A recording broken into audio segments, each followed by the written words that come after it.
mardi, Claude Rajotte se fait un plaisir d'écouter pour vous. En fait, je pense qu'il prend plus que le mardi pour écouter ça. Les meilleurs disques. Et cette semaine, Claude?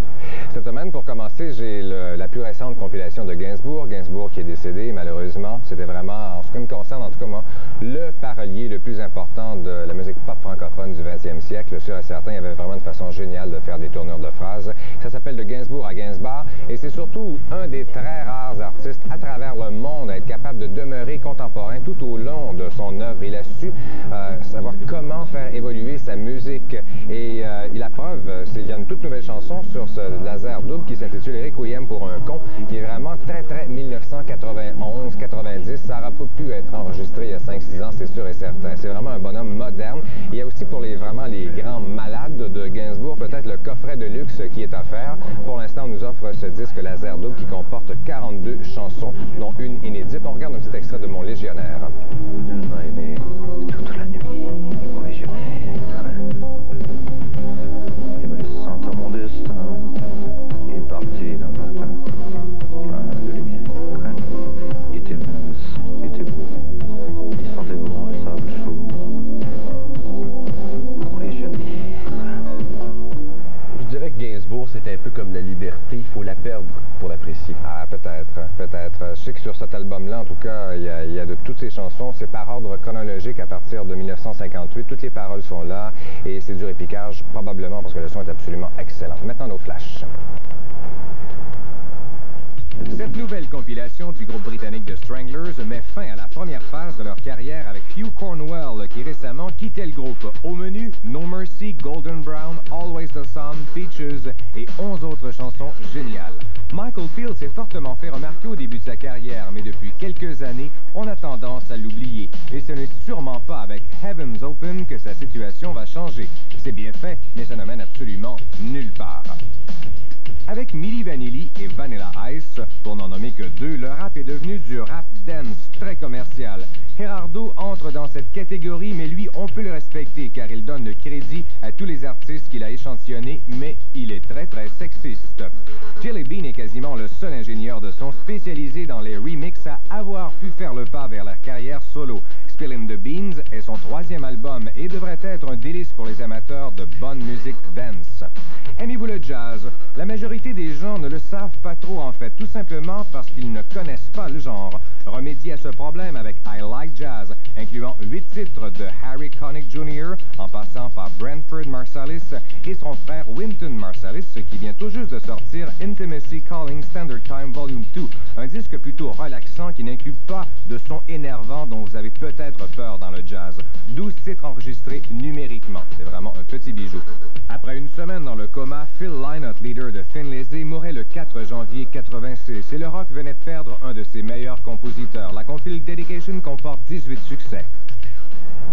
C'est vrai que c'est un bon groupe, Thin Lizzy, c'est dommage que ça n'existe plus. Quelque chose qu'on découvre cette semaine maintenant, c'est Kitchens of Distinction. Et j'aimerais sonner l'alerte à tous ceux qui aiment tous les groupes qui basent leur son sur la guitare. Et moi, je les connais à peu près depuis 2 ans. Je ne sais pas ça fait combien d'années qu'ils existent exactement. Ils ont été influencés surtout par le guitariste de U2, The Edge.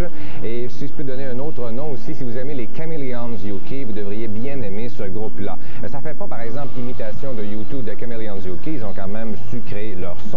Et leur guitariste, j'aimerais bien ça savoir son nom. Il n'y a aucun nom de membre d'indiqué sur l'album. Ça, je trouve ça un peu con. Mais le son de guitare, c'est comme un mur de son de guitare. C'est comme des vagues à peu près de son de guitare qui nous passent par-dessus. C'est assez spécial comme son. Et c'est connu des amateurs de new music parce que c'est au palmarès depuis quelques semaines. Et c'est de la musique pop accessible quand même. C'est pas trop bizarre, même que leur compagnie de disques doit avoir confiance parce qu'ils ont sorti l'album dans plusieurs pays. Et c'est Hugh Jones qui a vraiment su faire ressortir les bons éléments du groupe. Et c'est une musique pop hypnotique de haute qualité, excellent vraiment à 80%. On regarde un petit extrait de Drive That Fast.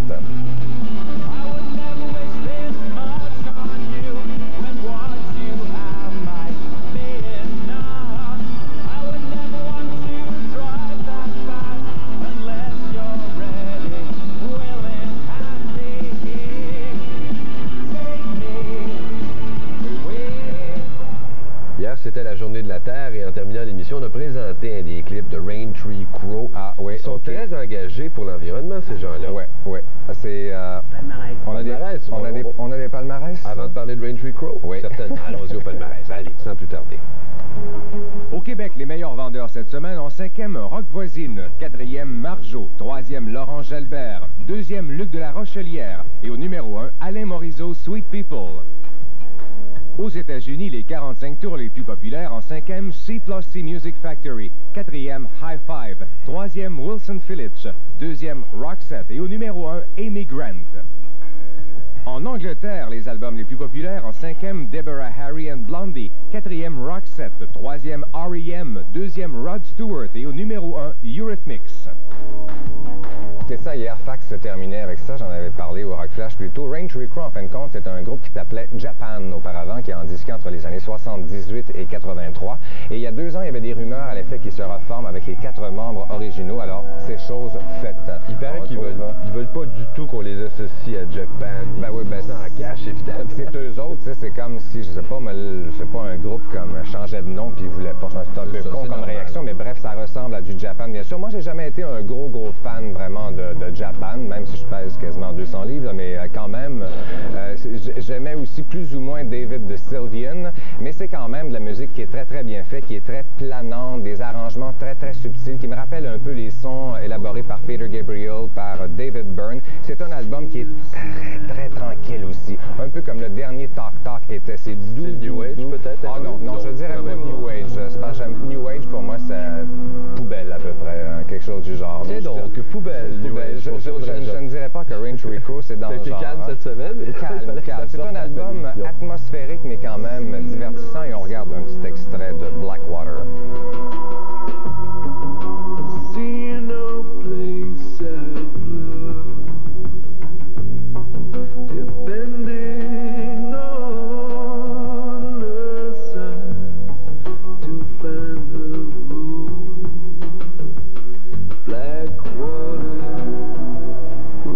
De se stresser. Non, c'est très beau comme clip et ça nous donne un peu le ton de l'album. Il y en a des un petit peu plus énervés, mais pas vraiment plus.